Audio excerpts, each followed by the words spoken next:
Hello, I'm not sure people are here yet. I'm going to make sure I have everything showing so that I can chat with you. And I want to make sure I have the comments section up. There it is, good. So that if, when you finally do join me, I don't think anybody's here just yet. But when you finally do join me, make sure that you post your comments in the comments section. And if I am able to answer the comments while I'm recording, I'm definitely going to do that. If I have to go back later, sometimes I go back later and I will answer questions that you leave for me then. Okay, so let's get going. This topic is, this is our a monthly Facebook Live that I like to do. And it is, the topic today is what gets in the way of connecting with your ASD partner. Now, this is a public forum, so if you do make comments, it's important that you realize that these are comments that other people can see. So if you have a private comment that you want to make to me, that's okay too. You can do that. It's just that you probably should do it privately on the Facebook, sending me a message.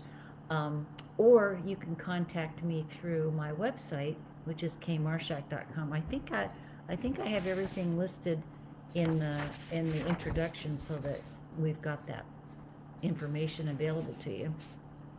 And I also offer a private MeetUp group, a support group, and I also put that information in the intro to today's live. So if you wanted to join our MeetUp group, you can. That's all private and confidential. Nobody from the public has the right to see what's going on in our group if you're not a member. And the members of the group are all neurotypicals. So if you're on the spectrum, I don't have you join that group because I'm giving that group of folks an opportunity to talk privately about what's going on in their lives. But even if you're on the spectrum, you can certainly contact me. I'm happy to talk with you. And you can also schedule individual appointments. So, at any rate, let's see here if we've got any comments yet. Okay, I'm hoping that people can hear me. We've got quite a few people joining. This is terrific. It keeps telling me that I'm not, there's something wrong with the recording, but I assume we're doing okay. Okay, so here we go. I'm going to be talking about the events that we're hosting in March for our MeetUp group. So if you're not a member, please join, because I'd love to have you join us in our groups. We're going to be talking about the kinds of things that get in the way, and that's probably a common theme, but it's like empathy issues, ghosting, and even talking about why it is that sometimes us neurotypicals are sometimes blamed for getting in the way when we're actually trying to help.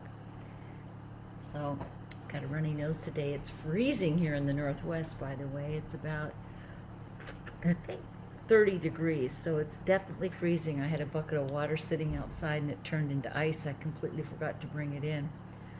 So the first conference, oh, by the way, we do video conferences, teleconferences, we have message boards, we have this Facebook Live, and you're certainly welcome to email me or contact me through MeetUp. I'm happy to answer questions.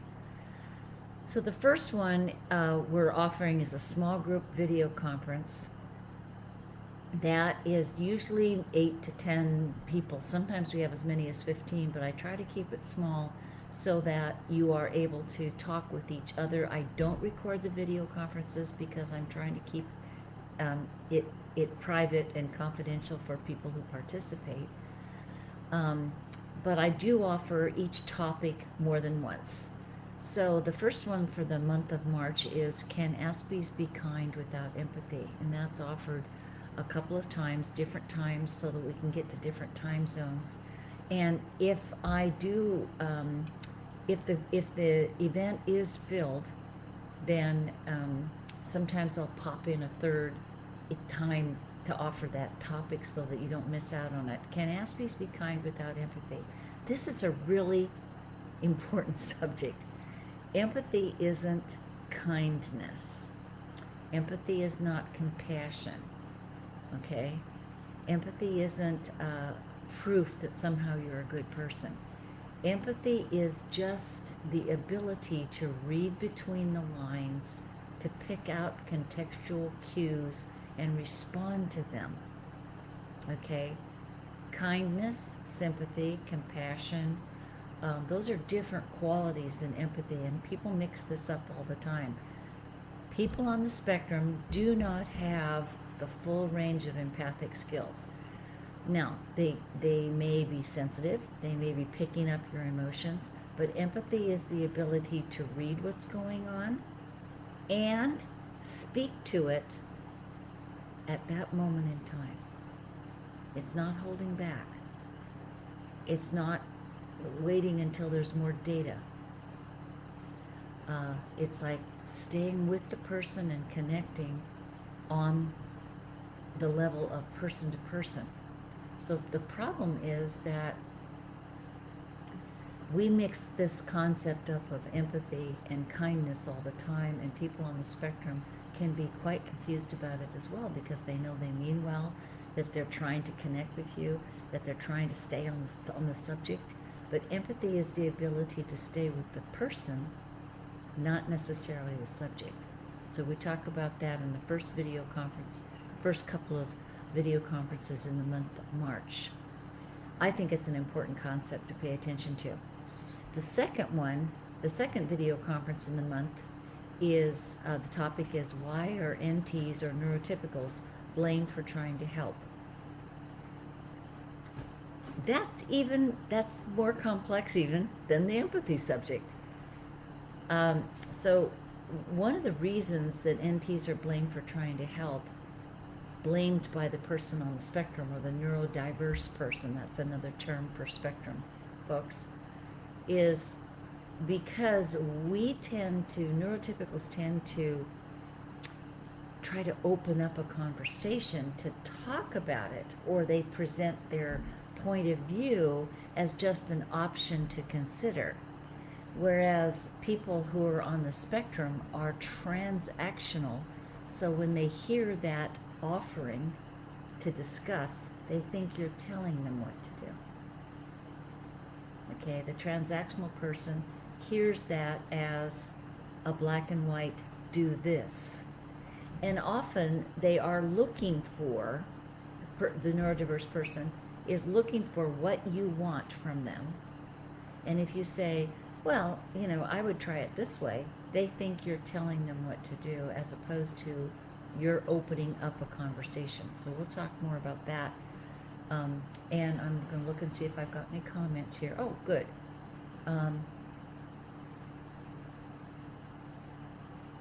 Okay, people are talking about the signal being difficult on the Facebook Live. I tend to have that problem periodically. I'm so sorry. I don't know what else to do about it.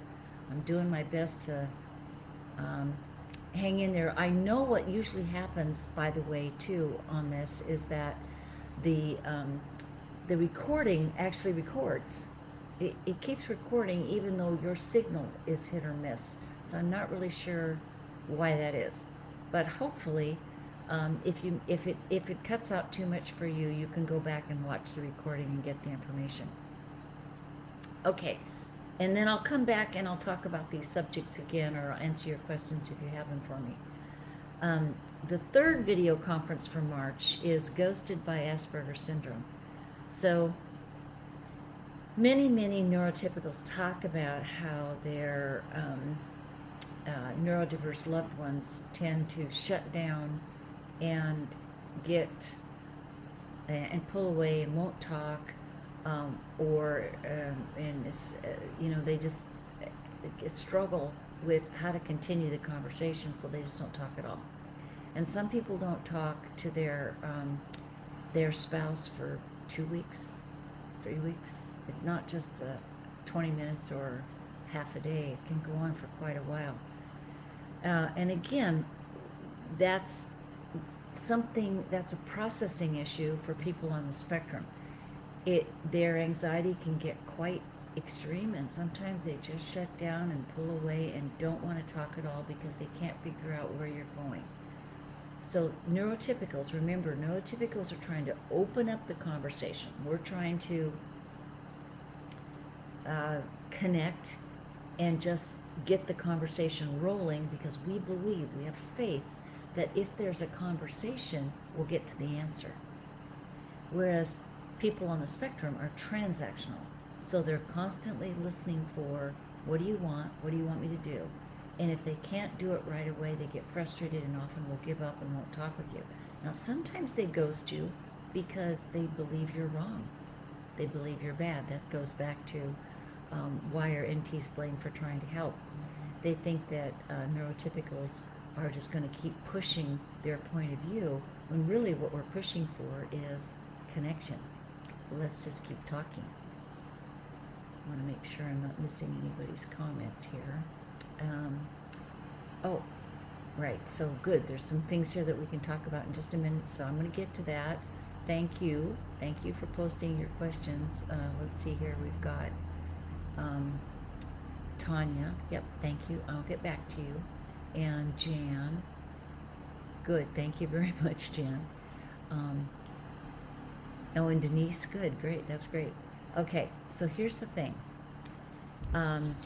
Oh, and before I go back to those questions, there's one more conference. It's our free conference call. Oh, by the way, if you're a member of our group, the video conferences do have a fee. It's $21.95 per conference, but it's not recorded. The teleconferences are free, and they are recorded, and I have a good, I don't know how many years, but years and years of teleconferences recorded on our separate membership site. So if you're a paid member of our group, it's $25 a year. If you're a paid member, you can participate in listening to any of the teleconferences that have been recorded over time. I also have a lot of YouTubes up these days because we're putting some of our Facebook Lives on YouTube for you to watch again, but you can always see them here on Facebook too. So the free teleconference for the month, I think, is on March 15th, right?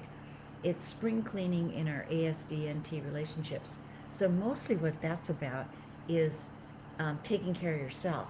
It's getting rid of beliefs that don't serve you or that don't serve your autistic loved ones either. So some of these things about that we're going to talk about is why are NTs blamed for trying to help. Getting your feelings hurt about that doesn't help you.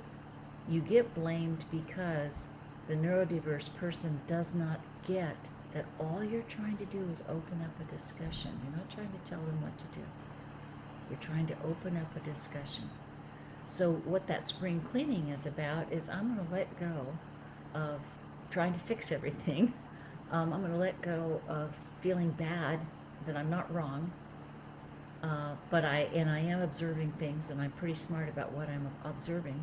And if we can get the anxiety out of the way, and if you can get the cobwebs out of your life, you might be able to help your neurodiverse loved ones get what's really going on. So we'll talk about that too. Then we have some new things going on. One of the things that's important is that I've been trying to get this set up where we have free video conferences for members in different time zones. So we have a group in the UK, we have a group on the East Coast of the US, and we have a group in the Australian time zone that meets video calls. And so you can get together with other people in your local area. I know those are big time zones, but it's kind of nice to know that if you're in uh, it's 4 o'clock in your time zone. You're talking to other people that it's 4 o'clock or 5 o'clock for them too. So I really want to set this up all over the world if we can do it. Then there's another new group that I think is really important for new members to the MeetUp group. It's for our ambassador, Julie. Julie is in New Zealand, actually, and she's been a member of my group, I think, for 9 years. So she really knows about the life of living with people on the spectrum, and she knows what it's been like to be part of our group evolving over the years, learning how to handle, you know, the scary stuff. Because a lot of times when you first join this group or first find me, you get awfully nervous about, I don't know, all the things that are going on that, you know, can be problematic, and we want to be able to talk more freely. And so I think it's helpful to have a group for new people. And even if you've been in the group for a while, you're welcome to attend the ambassador group. Julie is our first ambassador, and hopefully we'll have more, because the more we have people to talk to about what we're living with, you know, the easier it is. And I think that's all the announcement that I have for right now. Okay, so what we're going to do is we're going to go back and kind of deal with some of these questions that have been popping up, because I don't want to miss that. And you'll see me kind of looking over to the side here. So let me get back to, I think Tanya. Tanya says, my husband thinks getting close, connecting emotionally, is sitting next to each other or touching. I'm starving for the intimacy that actually leads to physical. I have attempted millions of times to explain it, but I haven't found a way in which, let's see here if I can get the rest, in which the light comes on for him. So what Tanya's talking about is, first of all, the light's got to come on in here. What you're talking about is empathy. Empathy is not kindness, but when someone is empathizing with us, when they get us, we feel touched. That's the thing that most neurotypicals long for. It's not just sitting and holding hands. That's nice.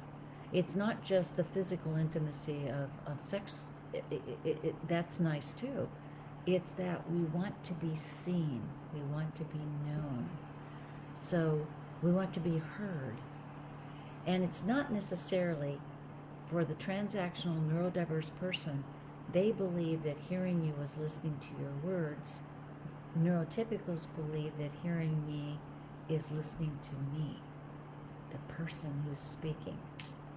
So sometimes you can explain it that way to the neurodiverse person because they want to be heard and seen as well, but it isn't quite the same for the transactional person. The transactional neurodiverse person tends to listen for, what do you want? What's the answer? How do I fix this?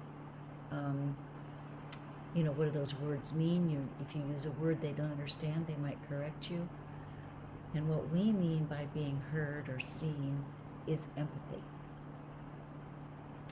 So let's see here. Jan says, boy, this is spot on. Best info, the first two topics. Okay, I'm glad. I'm glad we're getting to what you need, Jan. Jen, she says, my ASD says he can't watch movies where there's mostly talking as it's meaningless, but he loves action movies. Yes.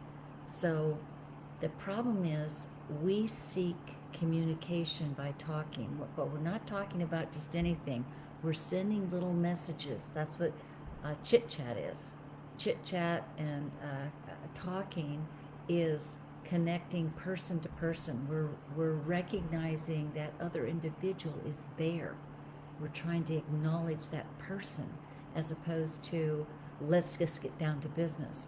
And you know how that is. If somebody kind of pushes to get down to business, we might be willing to go there.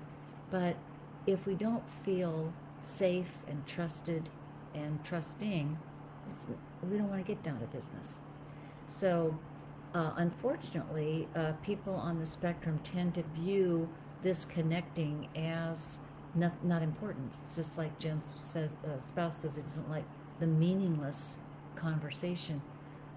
People on the spectrum refer to our chit chat and our connecting behavior as confetti, as backstory, as fluff, as not necessary. And for neurotypicals, when the transactional neurodiverse person sweeps aside your need for connecting, we feel that we haven't been seen at all. This is not good for us. So Marina says, for my partner, it is enough if I'm just in the same room or watch a movie together. It is, although I have to say that neurodiverse people want to be seen and heard also, but they don't engage in the reciprocity of communication. They don't. It's more of a debate, or it's more of a I've got an opinion, you've got an opinion. So they don't. They miss that what we're doing is connecting person to person, soul to soul. Namaste, right? Namaste. The soul in me is recognizing the soul in you. This is so important to neurotypicals. Oh, and Tracy, this is sweet. She says of Julie, our ambassador in New Zealand, she says, Julie is fabulous, and the meeting gives us a platform to ask questions and help each other as well. Absolutely. Julie's wonderful. I tend to pontificate about subjects. Julie includes you in the meeting, and that's really helpful. She's wonderful. Jenny Ann says, my ASD boyfriend of 5 years calls me his friend, even though we have a full relationship, and won't tell me he loves me. When I tell him, he says, I think you're a great person. He shows me he loves me and things he does for me, but it's hurtful not to hear the words at least once. He also said he needs his own space, will not live with me. He was married for 3 years, but hasn't lived with anyone since. Yeah, Jenny Ann, I think everybody on this call today probably has had this experience. I can give you lots of examples of this. Love is not a thing. It's a process. It's interacting. It's an energy flow. So when we say I love you, we're feeling that energy and we're sending it to the other person. If neurodiverse people think of love as a thing, as a gift perhaps to give to somebody else, then they don't often say it, or they say it in a perfunctory way. I remember years ago with my former spouse who's on the spectrum, and I was just feeling kind of lonesome. I wanted to hear I love you, just like Jenny Ann's talking about. So I said, I said to him as he was passing, I said, do you love me? And he said, the first thing he said was, you're not the only woman I could have married. I was like so surprised, because it wasn't very loving, was it? And then I said, well, that's probably true. I mean, I hung in there. I tried again. I said, that's probably true. You probably could have married somebody else. But I just like to hear if you love me. And he said, you don't need a sycophant. He said, you don't need a sycophant. Many times people on the spectrum have a lot of archaic words they use. And a sycophant really means somebody who's just saying things to make you feel good. It's the kind of stuff that, he said, you don't need somebody just to tell you that, to know that you're okay. And yeah, I knew I was okay. I just wanted to engage in the process of a loving moment, which is what neurotypicals do all the time. We're always throwing it out. We're sending out a little prompt. Or do you care about me? I care about you. We want to share that. They don't know that because they're transactional. They're looking for answers and fixes and facts, not necessarily the energy that comes with connecting with others. So Jennifer, let's see here, Jennifer, she's talking about one of the other topics that we're bringing up today. 2 days in a row, my Ash has shut down or abandoned me. Whoops, let me look here. Abandoned me in 2 different issues that arose suddenly. I'm learning to, instead of feeling abandoned, I now know he's getting overwhelmed, so I just took charge of the situation without getting angry. this time, but it's hard, right? It is hard because we just want to connect, but you don't understand. If you're neurotypical, you were born knowing how to do this, okay? Your neurodiverse person has to think it all through. They get tired. It's hard to understand, why is she saying, do you love me? And so they just shut down. They get overwhelmed. They get defensive. They don't realize that this is just something that you do, you know? And so I'm always advising my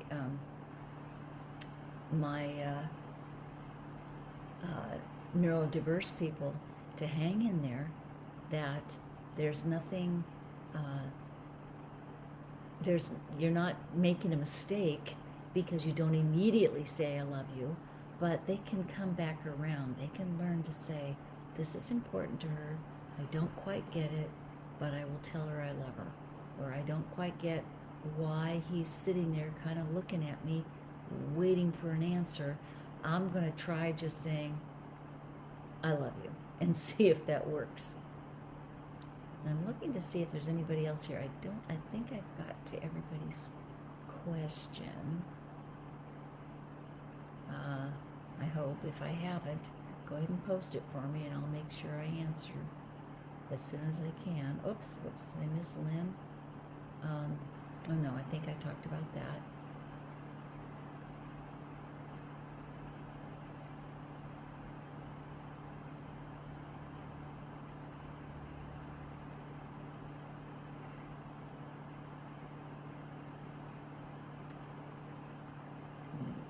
Okay, I think I'm getting there. One of the things I've reinforced a number of times, is that it's important that you understand the difference between an interactional style and a transactional style, okay? Oh, and there I see Dorothy. Okay, I'll get to you in just a minute, Dorothy. I'm trying to fit all this onto my screen.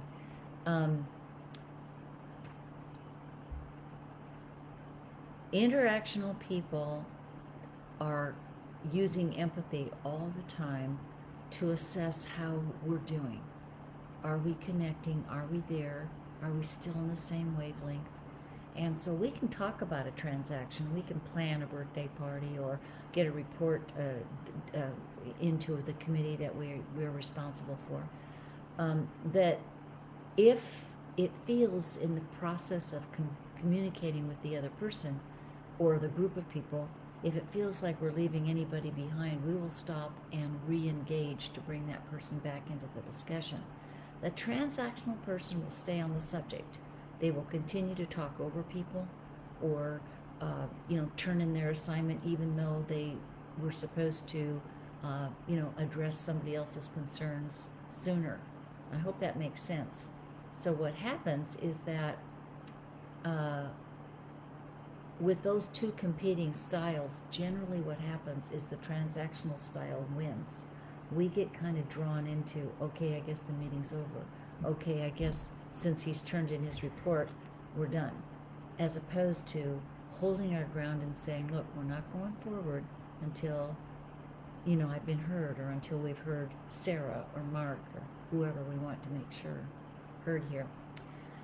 Dorothy says, every conversation with my aspie turns into an argument. It's exhausting. Okay, it's probably not every discussion turns into an argument. However, people on the spectrum, being transactional, which is my last point, believes that a conversation is a debate. They believe it's yes or no, black and white, you're right, I'm wrong, we're going to do what you want, or we're going to do what I want.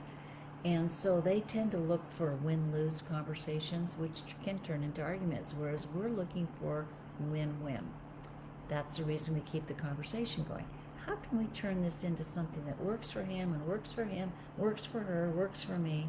That's what our goal is.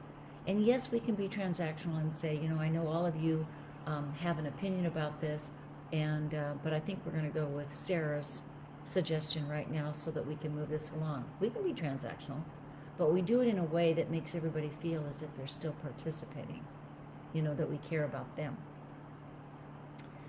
Sherry says, this is my first live and I have a question. Is it normal for someone with ASD to not bathe, shower, and take care of themselves? My husband can go days without doing this, and when I ask him why, he tells me that he had one a few days ago. I want to know what it is that causes him to not care about hygiene. Also, I'd like to know how to get in the U.S. East Coast MeetUp, I think. So I'll answer the easy question. The easy question is you have to join our MeetUp group to participate in the East Coast group. Once you're in a member of the MeetUp group, all you have to do is look on the calendar and see when the East Coast meeting is being held. So it's not separate from our MeetUp group. They're all members of our MeetUp group. But what's nice about it is that then you can share information. You can even give each other contact information if you want to get together outside of group. But you do have to be part of the group, our MeetUp group. And I've given you the link at the beginning of this live so you know how to find me. If you're not sure, Google me, Kathy Marshak, Dr. Kathy Marshak, and MeetUp, and you'll probably find me. Is it normal? The hygiene problem is actually quite common. It's not true for everybody on the spectrum, but there's a lot of reasons for people on the spectrum, male and female, not brushing their teeth, combing their hair, taking showers. And my general description of this is that, how do I describe this? That personal hygiene is actually a social skill. It's something we do to be part of our social group.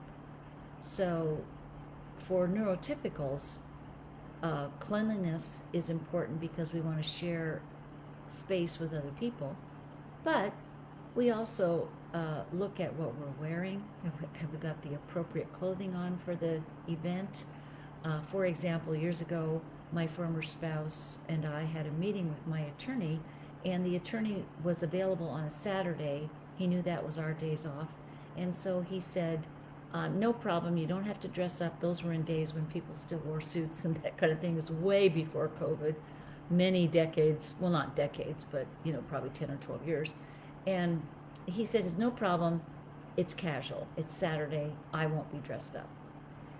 And so I knew what that meant is that the attorney would be dressed probably without a tie. Maybe he had a polo shirt on. He probably would have a sport coat on. Maybe khakis, not necessarily a suit, not suit pants.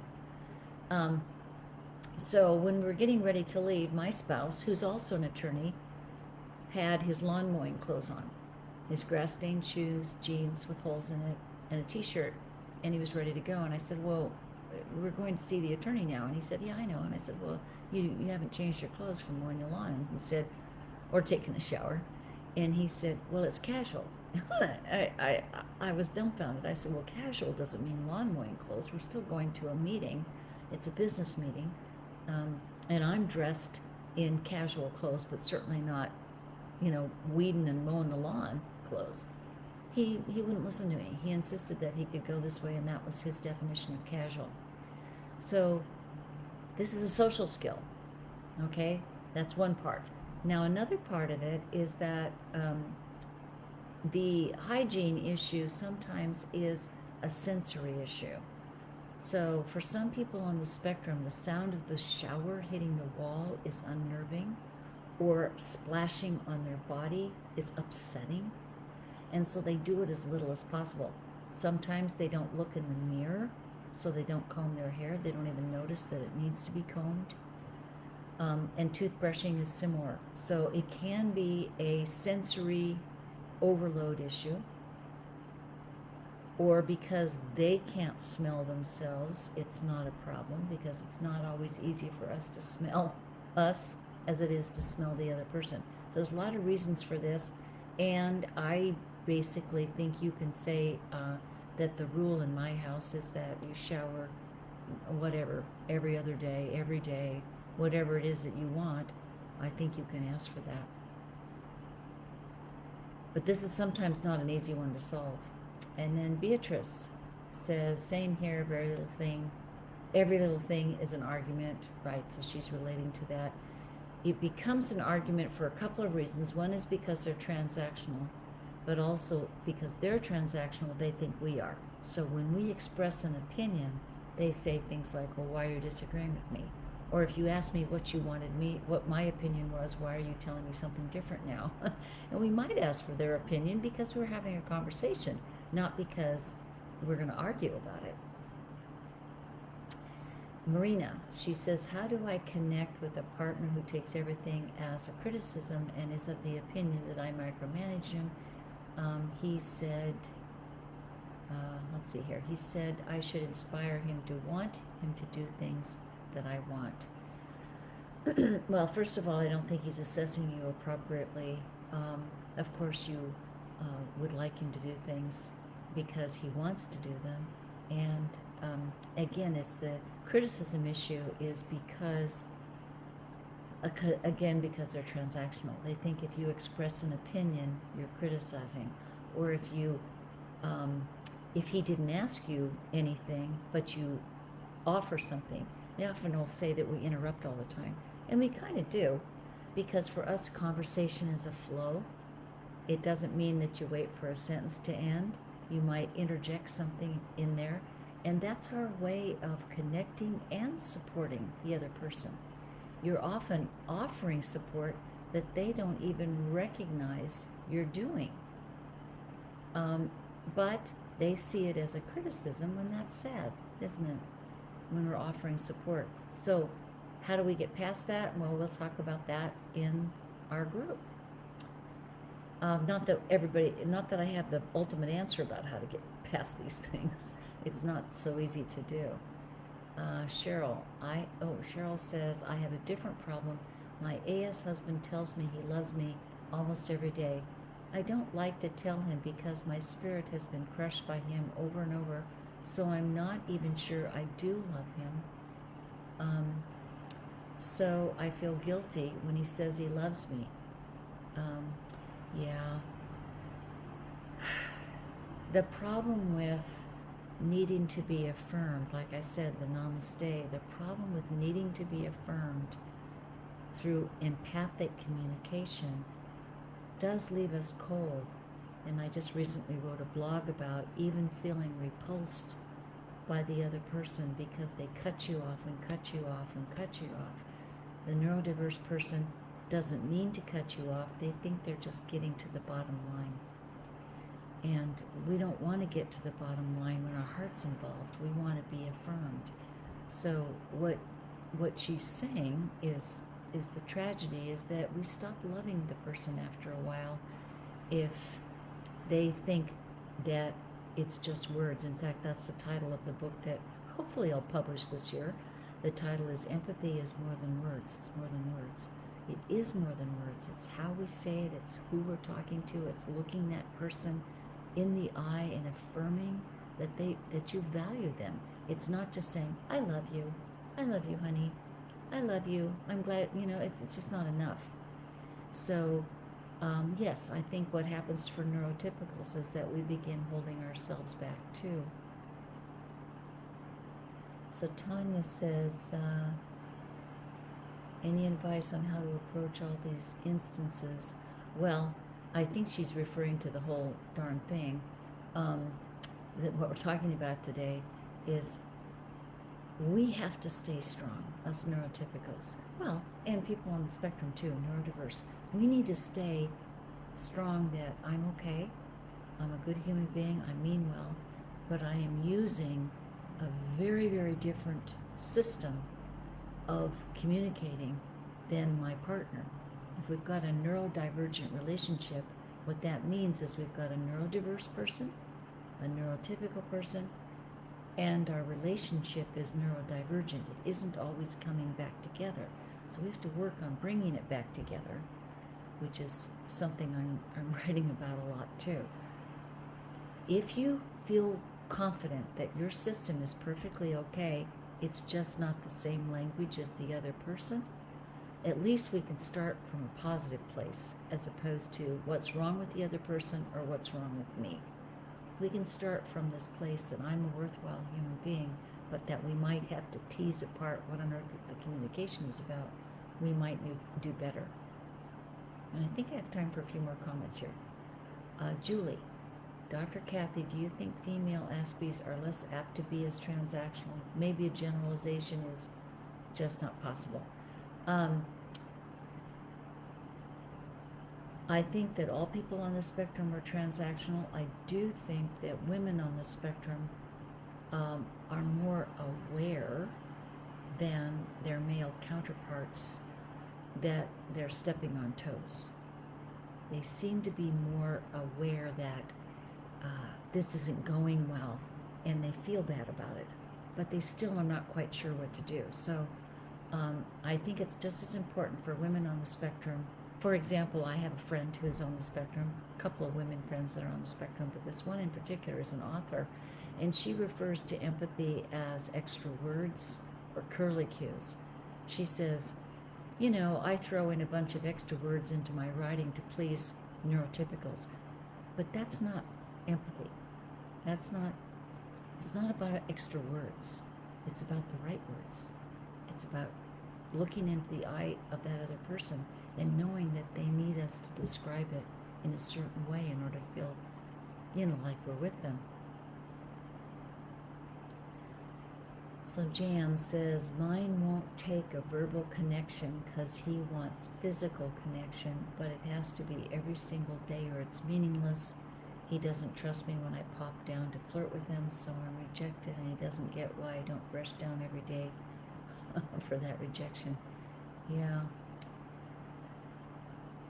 Sometimes when you're transactional, you may not realize that somebody is trying to connect by asking if you want orange juice with pulp or without pulp. Sometimes we want to do something sweet for that other person as a way of loving them. And it's not always about a kiss or sex or holding hands watching a movie. For us, in neurotypicals, connecting comes in all forms. It's empathy isn't words only. It's words and how they're spoken. It's the look. It's when they're spoken. It's when to be quiet. We are masters at noticing those empathic moments, and people on the spectrum don't notice that energy, and we get confused about it. Okay. Tanya says, I live near Vancouver, Washington. If any of you reading this are near there also, I would love to connect with you. It would be so nice to have a friend who can relate. Absolutely. You can post that here. You can also join the MeetUp group. And there are a lot of people in the Portland area because, of course, that's when I started this group. I started this group in 2009, everybody. That's a long time ago. I published my first book, Going Over the Edge, in 2009, and started the MeetUp group in Portland at a little restaurant called Old Wives' Tale, which doesn't exist anymore, and we met for years. So there's plenty of people in the Portland, Vancouver area for you to, meet up with. And I really do recommend that you join the group because I'm always presenting these kind of topics and facilitating the discussion. It's helpful to just have people who get you so you can go to coffee with members of our group. But I think it's also helpful to get educated about the process that we live with. Oh, yeah, which is what Denise is talking about. I feel like my heart has been cauterized to some degree. Yep. That's that. Here's another term you guys might like. It's called prompt dependency. Prompt dependency is this idea that neurotypicals, we get in a loop. We can get into prompt dependency loop. We throw out a bid to connect, and when the other person drops it and wants to know what do we want, or in the case of my former spouse who said, you don't need a sycophant, eventually that is so startling to us. It causes so much stress that one way to protect ourselves is to stop caring or to get angry. There's lots of ways. Let's see here. Okay, one more question. Tracy Bell says, my Ash got very angry today By the way, ASH stands for Autism Spectrum Husband. My Ash got very angry today at a boss because a trip he thought he was going on was given to someone else. I had mentioned to him a few days ago, whoops, I lost that message. Where did it go? Oh, Julie said thank you. I mentioned to him a few days ago that he might want to be more proactive and let them know he's looking forward to working with this and client and has made the necessary plans with others, blah, blah, blah. So there she is doing this, trying to help him. He started yelling at me, and it's a long message, so I'm not going to read the whole thing. So here's what happened. She was trying to give him some tips to how to finesse things, how to interact, how to connect with his boss, so that through the connections, we've got some energy going, and of course the boss would think about him to handle this client. Instead, it felt to her autistic partner, spouse, that she was telling him what to do or criticizing him for not doing it the right way. She wasn't. She was actually offering tips that could be useful. The problem is people on the spectrum do not know what empathy is. They think empathy is kindness. They think empathy is compassion.